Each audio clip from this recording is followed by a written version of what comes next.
नमस्कार दोस्तों, आज हम एक ऐसे ज्वलंत विषय पर बात करेंगे जो हर चुनाव और बहस में प्रमुखता से उठता है। स्विस बैंक में छिपा भारतीयों का काला धन। उन स्विस बैंक्स में आखिर कितना पैसा छुपा है, वह किसका है, और सबसे बड़ा सवाल, अगर वह पैसा भारत वापस आ जाए तो क्या होगा? क्या हर भारतीय के खाते में 15 लाख रुपए आ जाएंगे, या यह महज एक राजनीतिक जुमला था? इस विश्लेषण में हम उन सभी रहस्यों को उजागर करेंगे जो अब तक किसी ने नहीं बताए हैं। स्विस बैंकिंग सिस्टम का पूरा खेल, काले धन की असली कहानी और वे रास्ते जिनसे भारत अपना पैसा वापस ला सकता है। अगर आपने अभी तक हमारे चैनल न्यूज समाचार को सब्सक्राइब नहीं किया है और बेल आइकॉन को नहीं दबाया है तो तुरंत कर लीजिए, क्योंकि आज का यह वीडियो आपकी आंखें खोल देगा। आज हम स्विस बैंकिंग के उस अंधेरे में झांकेंगे जहां अरबों खरबों रुपए छुपे हुए हैं। सबसे पहले समझते हैं कि आखिर ये स्विस बैंक्स इतने खास क्यों हैं। स्विट्जरलैंड एक छोटा सा देश है जिसकी आबादी महज 87 लाख है, लेकिन यहां दुनिया का सबसे बड़ा बैंकिंग सेक्टर है। इसका मुख्य कारण है बैंकिंग सीक्रेसी। 1934 में स्विट्जरलैंड ने स्विस बैंकिंग एक्ट बनाया। इस कानून के तहत स्विस बैंक्स को अपने ग्राहकों की जानकारी किसी को नहीं बतानी होती थी, न सरकार को और न किसी दूसरे देश को। यहां तक कि अगर कोई स्विस बैंक कर्मचारी ग्राहक की जानकारी लीक करता है तो उसे 6 महीने की जेल और भारी जुर्माना हो सकता है। नतीजतन दुनिया भर के टैक्स चोरों, भ्रष्ट राजनेताओं, अपराधियों और ड्रग डीलर्स ने इस सुरक्षित जगह पर अपना सारा काला धन जमा करना शुरू कर दिया। स्विस बैंक्स ने इसे और आसान बना दिया। उन्होंने नंबर्ड अकाउंट्स शुरू किए। आम अकाउंट में नाम, पता होता है, लेकिन स्विस नंबर्ड अकाउंट में सिर्फ एक नंबर होता है, जिसके पीछे का व्यक्ति केवल बैंक के टॉप 2 से 3 अधिकारियों को पता होता है। यहीं से दुनिया का सबसे बड़ा मनी लॉन्ड्रिंग ऑपरेशन शुरू हुआ। एक अनुमान के मुताबिक स्विस बैंक्स में दुनिया भर का 2 से 2.7 ट्रिलियन डॉलर, करीब 25 लाख करोड़ रुपए जमा है, जिसका एक बड़ा हिस्सा काला धन है। अब सबसे बड़ा सवाल है, स्विस बैंक्स में भारतीयों का कितना पैसा जमा है? यह सवाल इतना आसान नहीं, क्योंकि स्विस बैंक सीधे तौर पर यह नहीं बताते। हालांकि स्विस नेशनल बैंक की 2022 की रिपोर्ट के अनुसार भारतीयों के नाम पर स्विस बैंक्स में करीब 3.83 अरब स्विस फ्रैंक्स, लगभग 34,000 करोड़ रुपए जमा है। लेकिन यह सिर्फ आधिकारिक रूप से रिपोर्ट किया गया पैसा है। एक्सपर्ट्स मानते हैं कि असली आंकड़ा इससे कहीं ज्यादा है। ग्लोबल फाइनेंशियल इंटेग्रिटी की रिपोर्ट बताती है कि 1948 से 2008 के बीच भारत से 213 अरब डॉलर, करीब 17 लाख करोड़, अवैध रूप से बाहर गए, जिसका बड़ा हिस्सा स्विस बैंक्स में है। टैक्स जस्टिस नेटवर्क की 2021 की रिपोर्ट कहती है कि भारतीय एलिट क्लास ने ऑफशोर अकाउंट्स में 490 अरब डॉलर, करीब 40 लाख करोड़ छुपा रखे हैं, और Swiss banks in offshore accounts का सबसे बड़ा हब है। चाहे आप 34,000 करोड़, 17 लाख करोड़ या 40 लाख करोड़ माने, सच यह है कि एक भारी भरकम रकम स्विस बैंक्स में पड़ी है जो भारत की होनी चाहिए थी। यह पैसा अस्पताल, स्कूल, सड़क बनाने में लग सकता था, लेकिन यह किसी सीक्रेट अकाउंट में पड़ा है।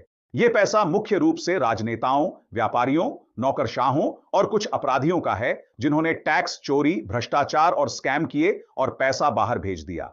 यह काला धन 4 मुख्य सोफिस्टिकेटेड तरीकों से स्विस बैंक्स तक पहुंचता है। पहला तरीका, हवाला। भारत में कैश देकर हवाला ऑपरेटर के स्विट्जरलैंड कॉन्टैक्ट के जरिए स्विस अकाउंट में पैसा ट्रांसफर होता है, जिसमें कोई आधिकारिक ट्रांजैक्शन या पेपर ट्रेल नहीं होता। दूसरा तरीका, ट्रेड बेस्ड मनी लॉन्ड्रिंग। इसमें भारतीय व्यवसायी कम मूल्य के सामान को बढ़े हुए इनवॉइस में दिखाता है, जिससे अतिरिक्त भुगतान विदेशी अकाउंट में चला जाता है, जो असल में उसी व्यवसायी का होता है। जैसे 1 लाख के सामान को 50 लाख दिखाना, जिससे 40 lakh extra payment foreign account में चला जाता है। तीसरा तरीका, राउंड ट्रिपिंग। इसमें काला धन पहले किसी टैक्स हेवन कंट्री जैसे मॉरिशस या पनामा में जाता है, वहां एक शेल कंपनी बनती है और फिर वह शेल कंपनी स्विस बैंक में अकाउंट खोलकर पैसे का स्रोत छुपा देती है। चौथा और लेटेस्ट तरीका, क्रिप्टो करेंसी। भारत में बिटकॉइन या इथेरियम खरीदकर उसे इंटरनेशनल एक्सचेंज पर ट्रांसफर किया जाता है, वहां से स्विस फ्रैंक्स में बदलकर स्विस अकाउंट में जमा कर दिया जाता है, जिससे ब्लॉकचेन टेक्नोलॉजी के कारण ट्रैकिंग बहुत मुश्किल हो जाती है।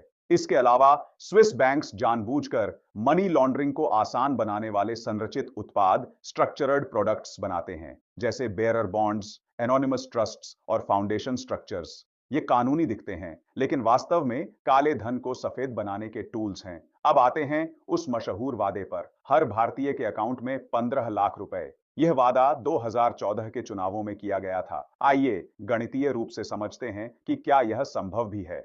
मान लीजिए स्विस बैंक्स में भारतीयों का 40 लाख करोड़ रुपए है और भारत की आबादी लगभग 140 करोड़ है। इस हिसाब से प्रति व्यक्ति करीब 28,500 रुपए आते हैं। अगर हम केवल टैक्स देने वाले नागरिकों करीब 8 करोड़ को गिने तो भी प्रति व्यक्ति 5 लाख रुपए आते हैं।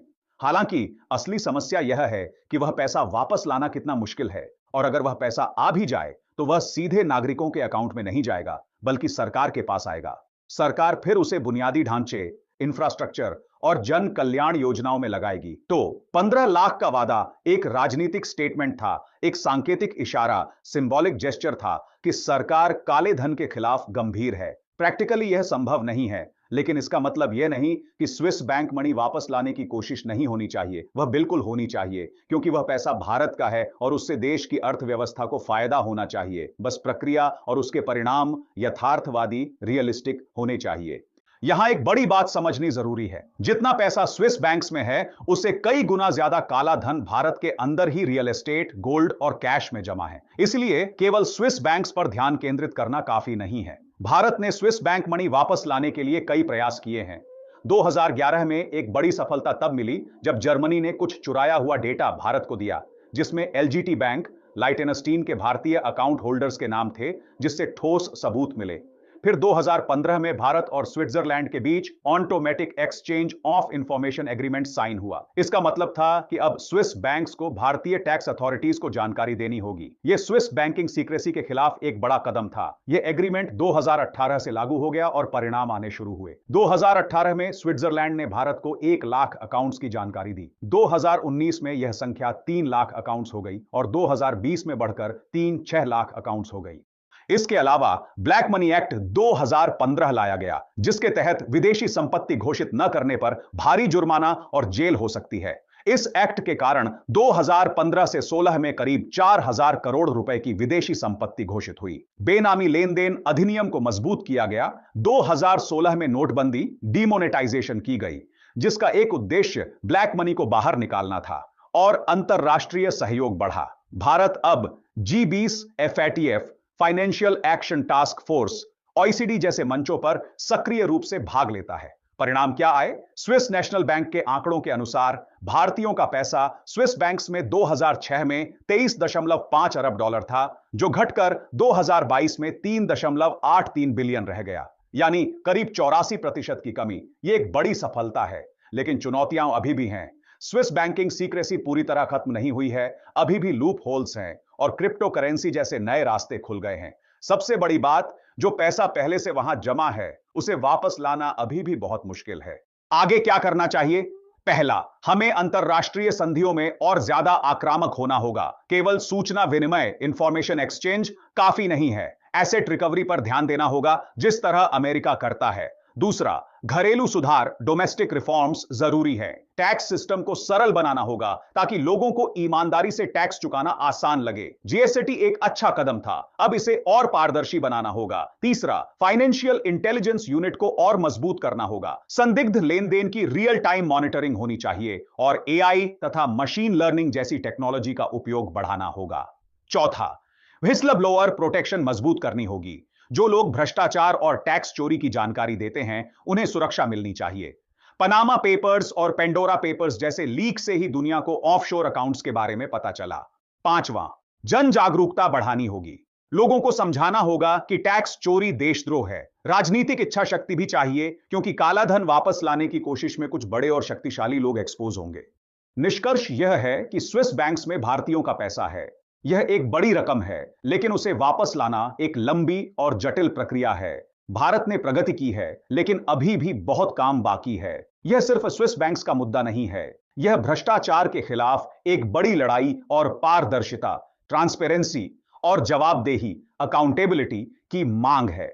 जब तक हम नागरिक इस मुद्दे पर जागरूक नहीं रहेंगे और अपनी सरकार से सवाल नहीं पूछेंगे, तब तक वास्तविक बदलाव नहीं आएगा। अगर आपको यह वीडियो इंफॉर्मेटिव लगा तो लाइक कीजिए, शेयर कीजिए और न्यूज समाचार को सब्सक्राइब कीजिए। कमेंट में बताइए, क्या आपको लगता है कि भारत पूरा स्विस बैंक मनी वापस ला पाएगा? आपकी क्या राय है इस मुद्दे पर? मिलते हैं अगले वीडियो में।